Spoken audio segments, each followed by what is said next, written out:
శ్రీదేవి గారు. Good evening Gayatri గారు, మాట్లాడండి. చాలా మీకు ప్యానల్ ఉన్న సభ్యులందరికీ వెరీ గుడ్ ఈవినింగ్ అండి. అంటే ఒకసారి విజయలక్ష్మి గారు అర్థం కావట్లేదు. విజయలక్ష్మి గారు ప్లీజ్ ఓకే లిజన్. ఎందుకంటే ప్లీజ్ క్రాస్ టాక్ చేయండి. This is my request. ఎందుకంటే మీరు మాట్లాడారు, I been listening to you and I request the same from you.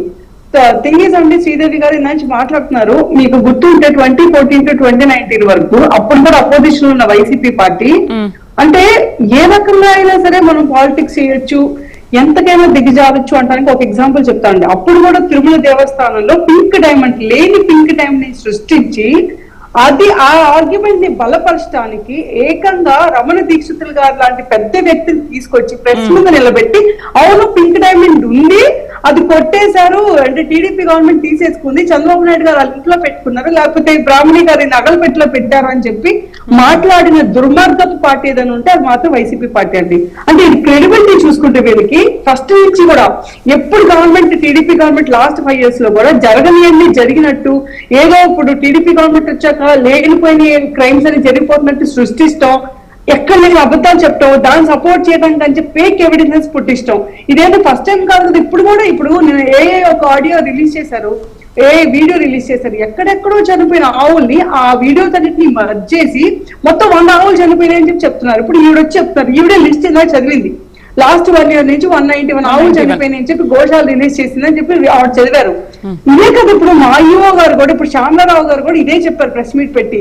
గత 5 ఏళ్ల నుంచి సెన్సెస్ చేసుకుంటే ప్రతి నెల గోశాలలో 10 నుంచి 15, 16 సుమారుగా ఇన్ని ఆవులు ప్రతి నెల 15 ఆవులు చనిపోతే కాదు, ఒక నంబర్ ఒక ఇంటర్వెల్ ఇన్ని ఆవులు చనిపోతే ఈ లెక్క ప్రకారం లాస్ట్ 3 months నుంచి 43 ఆవులు చనిపోయినాయి అని చెప్పారు.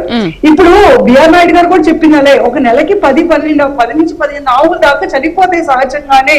ఎందుకంటే గోశాలకి ఎవరైనా సరే డొనేట్ చేస్తే వచ్చే ఆవులు చాలా వరకు ఏంటంటే ఒక వయసు వచ్చిన ఆవులు కానీ కొంచెం జబ్బులున్న ఆవులు కానీ డొనేట్ చేస్తారు. డొనేట్ చేసిన క్రమంలో కొన్నిసార్లు న్యాచురల్ డెత్ జరుగుతాయి.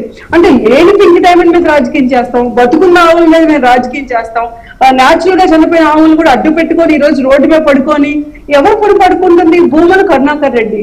ఇతని క్రెడిబిలిటీ ఏంటి అని చూద్దామంటే, ఇతను గతంలో వెళ్ళినప్పుడు వెంకటేశ్వర స్వామి గారి గురించి మాట్లాడుతున్నప్పుడు అదొక నెల్లరాయి, దానికి వాల్యూ లేదు అన్న వ్యక్తి భూమన కరుణాకర్ రెడ్డి. ఇందాక మీరే చెప్పారు డిబేట్ స్టార్టింగ్ లో, జగన్మోహన్ రెడ్డి గారు వెళ్ళి స్వామివారి దర్శనం చేసుకోవాలంటే జస్ట్ నువ్వు డిక్లరేషన్ పత్రం అంటే ఏంటి? నేను వెంకటేశ్వర స్వామిని మనస్ఫూర్తిగా నమ్ముతున్నాను అని ఒక్క నమ్మకంతో పైకి రాని ఒక సంతకం పెట్టమంటే ఆ డిక్లరేషన్ మీద కూడా పెట్టలేదు ఆయన ఈమో కోసం అని. సో మేము ఎలా నమ్ముతాం? వీళ్ళకి క్రెడిబిలిటీ ఉంది, వీళ్ళు మాట్లాడతారు, వీళ్ళు నిజంగానే గోవులు కావచ్చు ఈ రోజు పడుకున్నారు అని. యాక్సిడెంట్ అంటే ఏంటో నేను చెప్తా. అదే తిరుపతిలో కరోనా టైంలో రుయా హాస్పిటల్లో ఆక్సిజన్ ట్యాంక్ ఫెయిల్ అయ్యి 25 మంది పసిపిల్లలు చనిపోయారు. మరి ఆ రోజు వచ్చి రోడ్డు మీద పడుకోలేదు వీళ్ళు? ఆ రోజు వచ్చి ఎంతమంది తల్లిదండ్రులు కన్నీళ్ళు తుడిసారండి వీళ్ళు? ఆ పసిపిల్లల గురించి ఎందుకు పోరాడలేదు మీరు? సరే, ఇవాళ మీరే రమ్మన్నారు గాయత్రి గారు, మీరే రమ్మన్నారు, మీరే హౌస్ అరెస్ట్ చేశారని వాళ్ళు పదే మాట్లాడుతున్నారు. అంటే నన్ను రానియకుండా మీరు రమ్మన్నారు, మళ్ళీ రానియకుండా మీరే డ్రామాలు ఆడుతున్నారు అని చెప్పేసి భూమన కరుణాకర్ కానీ గురుమూర్తి కానీ అదే మాట్లాడుతున్నారు. ఇక్కడ ఎవరు డ్రామాలు ఆడుతున్నారు? పోలీసులు ఆడుతున్నారా లేకపోతే వైసీపీ నాయకులు ఆడుతున్నారా? భూమన కరుణాకర్ రెడ్డి గారు ఈ ప్రెస్ మీట్ పెట్టిన నెక్స్ట్ రోజే టీటీడీ బోర్డు మొత్తం, దాంట్లో ఒక ఎమ్మెల్యే గారు ఉన్నారు ఎంఎస్ రాజు గారు అని, ఆయన ఇమీడియట్ గా నెక్స్ట్ రోజే ప్రెస్ మీట్ పెట్టి దమ్ముంటే నీకు 48 hours ఇస్తాను, నువ్వు చెప్పింది నిజమని ప్రూవ్ చేస్తే మేము అందరం రిజైన్ చేస్తాను, ఆ రోజు కూడా ఛాలెంజ్ చేశారు. అప్పటి నుంచి వీళ్ళు బయటకు రాకుండా నానుస్తానప్పుడు నువ్వు ఒక ఎలిగేషన్ వేసినప్పుడు నీ దగ్గర ప్రూఫ్ ఏంటో కూడా చెప్పాలి. నీ దగ్గర ప్రూఫ్ లేదు. ఇప్పుడు చెప్తున్నారు, మీరు అన్నారు మేము ఛాలెంజ్ చేసాం, 100% చేసాం అండ్ 100% రమ్మని చెప్పాం. ఓన్లీ సెక్యూరిటీ గార్డ్ ఎందుకు పెట్టావు అంటే మళ్ళీ టీడీపీ వైసీపీ తగాదాలు ఈ కార్యకర్తలు ఆ కార్యకర్తలు కొట్టుకోకుండా ఉండటానికి ప్రతి చోట పోలీసులు సెక్యూరిటీ ఎవరైనా పెడతారు. నేను 1000 మందిని వేసుకొని 2000 మందికి వేసుకొని గోశాలకు వస్తాను, అక్కడ ఉన్న జంతువుల్ని అంటే భయ ప్రాంతాలకు గురి చేస్తాం, ఎవరైనా వెళ్తారండి గోశాల మీదకి? జంతువుల మీదకి అంతమంది వెళ్తారా? అక్కడికి వెళ్ళి గోల్ చేస్తారా ఏంటి? ఏం చెప్పావు? మీ ఇద్దరు రండి అన్నావు. సరే మీ ఇద్దరు కాదు, మీతో పాటు ఇంకో 4 తెచ్చుకోండి అన్నావు. అది 5 వస్తారా 6 వస్తారా? నీకు అది సరిపోదా? ఒక 5 వెళ్ళి పైకి వెళ్ళి చూస్తాం అన్నారు అంతే. పక్కన పోలీసులు ఉంటారు, ఎందుకంటే గొడవలు అవ్వకుండా ఉండటానికి. అక్కడ మీరేమి మీ ఇష్టం ఉన్నట్టు మళ్ళీ అక్కడికి వచ్చి మాట్లాడి మత విద్వేషాలు రెచ్చగొట్టకుండా ఉండటానికి పోలీసులు పక్కన ఉంటారు. మీకు భయం ఏంటి? తప్పు చేసినా భయపడాలి. నీకు అవకాశం ఇచ్చినప్పుడు, ఇప్పుడు మీ హయాంలో ఉన్నప్పుడు లోకేష్ గారిని కూడా బలవంతంగా లాక్కెళ్ళి జీప్ ఎక్కించి హౌస్ అరెస్ట్ చేశారు. ఒక ఆడ మనిషి చనిపోతే పలకరించడానికి వెళ్తున్న మనిషిని నువ్వొచ్చి ఈ రోజు మాకు నీతులు చెప్తానంటే ఎవరండి వినేది? మీ పార్టీ ఏంటి, మీ పార్టీ క్రెడిబిలిటీ ఏంటి? మీలాంటి వాళ్ళు మాట్లాడతారు. మేము ఇంత స్వేచ్ఛ వచ్చాం. ఈరోజు జగన్మోహన్ రెడ్డి ఎక్కడ పడతారు వెళ్తారు, ఏ ప్రెస్ ముందు అయినా మాట్లాడతారు, ఎలా పట్టాలో మాట్లాడతారు. ఎంతమంది అరెస్ట్ అవుతున్నారు ఈ రోజు? ఇప్పుడు ఎందుకు ఇప్పుడు రోజా గారు ఉన్నారు, ఆవిడ అక్కడ కూర్చొని మాట్లాడటం ఏంటి? ఇందాక కూడా నేను విన్నాను ఆవిడ మాటలు. చూడండి, దేవుడితో ఆటలాడితే పవన్ కళ్యాణ్ కి దేవుడు మొన్నే చూపించాడు ఆయన రూపం ఏంటో అని అన్నారు, గుణపాఠ నేర్పించాడని. ఈవిడ దేన్ని ఉద్దేశించి అన్నారు?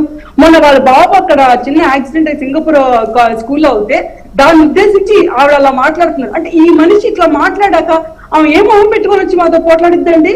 ప్రతి నెల నేను చెప్తాను, నెల 15 రోజులకు ఒకసారి ఆవిడ మినిస్టర్ గా ఉన్నప్పుడు నీకేం పని? నీ వెనకాల 25 మంది 30 మందిని వేసుకొని పైకి దర్శనాలు ఇప్పించి వాళ్ళందరూ బయటకు వచ్చేద్దాం, మా దగ్గర డబ్బులు తీసుకుని దర్శనాలు ఇప్పించింది ఇవ్వడానికి. నువ్వు మినిస్టర్ గా ఉన్నప్పుడు దేవుడి దర్శనాన్ని ఒక బ్రోకర్ లాగా మధ్యలో డబ్బులు తీసుకున్నప్పుడు నువ్వు వచ్చి నేను రోడ్డు మీద పడుకుంటా దొల్లాడతానంటే ఎవరండి పట్టించుకునేది? ఇలాంటి వాళ్ళు ఎవరండి ఎంకరేజ్ చేసేది? వాళ్ళు ధోరణి ఎలాంటిది? వాళ్ళు రౌడీ షీటర్ లాగా, లేకపోతే వాళ్ళ మాటలు కూడా చూడండి, ఆడంగి వెదవాలని మాట్లాడటం గవర్నమెంట్ ని. అంటే ఇలా రెచ్చగొట్టే మాటలు, ఇలా రెచ్చగొట్టే ఏమవుతుంది? 100% అవతల కార్యకర్తలు కూడా రెచ్చిపోతారు, ఇల్లు కొట్టుకుంటారు, మా పబ్బ మాకు గడిచిపోయింది. అసలు కారణం ఏంటి అంటే బోమన్ కరుణాకర్ రెడ్డి మీద ఇప్పుడు కమిటీ ఉంది, నడుస్తుంది. ఆయన చేసిన అపచారాలన్నీ, ఆయన చైర్మన్ గా ఉన్నప్పుడు ఆయన కొట్టేసిన టీవీలు కానీ తాళిబొట్లు కానీ ఇట్లాంటి చాలా ఉన్నాయి ఆయన మీద కంప్లైంట్స్. ఇవన్నిటి మీద విచారణ నడుస్తుంది. ఈ దీంట్లో ఏమైందంటే ఆయన కోవట్లు కొంతమందిని ఒక టీం అక్కడ అపాయింట్ చేసి పెట్టుకున్నాడు. మేము ఏంటంటే గవర్నమెంట్ రాగానే ఎన్ని టైం పట్టింది కదా సరి చేసుకోవడానికి. ఇప్పుడు మేము రియలైజ్ ఆ టీం ని రీసెంట్ గా వాళ్ళని మేము పంపించేసాం కాబట్టి, రిజైన్ చేయించాం కాబట్టి, వాళ్ళని తీసేసాం కాబట్టి ఇప్పుడు ఆ ఇష్యూ డైవర్ట్ చేయడానికి ఎక్కడ ఆయన చేసిన తప్పులన్నీ చేయడం ఉన్నప్పుడు ఆయన చేసిన తప్పులన్నీ బయటకు వస్తాయని కేవలం ఆ ఇష్యూ డైవర్ట్ చేయడం. సడన్ గా వీళ్ళకి గోవుల మీద ప్రేమ వచ్చేసింది. ఎవరైనా అంటే వైసీపీ లీడర్లకి గోవుల మీద ప్రేమ వచ్చి రోడ్డు మీద పడుకున్నారు అని చెప్పమనండి, ఏ పబ్లిక్ అయితే నవ్వుతారో? వీళ్ళే ఇప్పుడు ఇక్కడ వచ్చి మాట్లాడుతున్న బయటికి వెళ్ళి ఒకసారి పబ్లిక్ తో మాట్లాడి చూడమనండి. కనీసం జగన్మోహన్ రెడ్డి గారు సతీ సమేతంగా ఒక్క రోజు కూడా తిరుమలలో అడుగు పెట్టి ఏ రోజు స్వామివారికి సేవలు అర్పించినారో అందరికీ తెలిసిందేది. అలాంటిది ఈ రోజు చంద్రబాబు నాయుడు గారు ఎవరైతే వెంకన్న భక్తుడు స్వామి కోసం ఎంతైనా సరే నేను ఇస్తాను అనుకునే ఆ మనిషికి అంత క్రెడిబిలిటీ ఉన్న మనిషి కావాలని గోవులను చంపుతారు అని ఇలా మాట్లాడితే ఎవరండి నమ్మేది? Who is going to buy this stupid argument? వింటున్నాం కదా అని ఆయన ఓటుకు వచ్చినట్టు బుల్షిట్ మాట్లాడతాం. 2014 to 2019 కూడా మేము ఇలాగే వేసాం, బొడ్డ చల్లాం అంటే ఇప్పుడు మళ్ళీ బొడ్డ చల్లించుకోవడం మేము రెడీగా లేవు. మేము కూడా ఇప్పుడు డిమాండ్ చేస్తాం, నువ్వు రా, ఈ రోజు కూడా ఇప్పుడు కూడా రమ్మంటాం, 5 రండి, మీకేం నొప్పింటి, మేము కూడా పోయి మీరు పోయి మీ డిమాండ్ చేయండి, మేము కూడా 5 ఉండాలి, ఓకే మేము 5 ఉంటాం, నువ్వు రా, పోలీసులు ఉంటారు పక్కన వచ్చి నీకు కావాల్సిన వీడియోస్ తీసుకో, ఎక్కడ తప్పు జరిగిందో నువ్వు మాకు చెప్పు, మేము కూడా దగ్గర అంటుంది. నేను 1000 మందిని వేసుకొస్తా, 2000 మందికి తీసుకొస్తా, నేను ఆంధ్ర రెచ్చగొట్టా, ఇల్లు రెచ్చగొట్టా, గొడవలు చేస్తాం, రోడ్డు మీద పట్టి దొల్లాడతాం అంటే ఎవరు కొట్టారండి? నీ క్రెడిబిలిటీ ఏంటి అసలు? సరే గాయత్రి గారు, ఓకే ఇప్పుడు 2000 మంది వాళ్ళు వస్తామని అంటున్నారు, మీరేమో 5 మేము వెళ్తున్నాము అని అంటున్నారు.